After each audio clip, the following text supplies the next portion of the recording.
Welcome Deloggers to the first episode of Delogging with Lisa.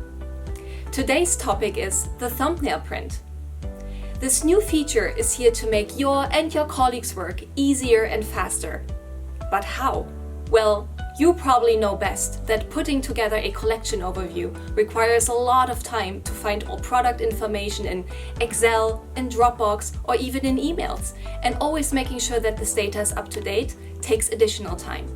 So, now imagine a world in which you can get a collection overview sent directly to your printer with only a couple of clicks. Let me show you how to do it. When you are in the Delogue PLM platform, you click on this button, the thumbnail view.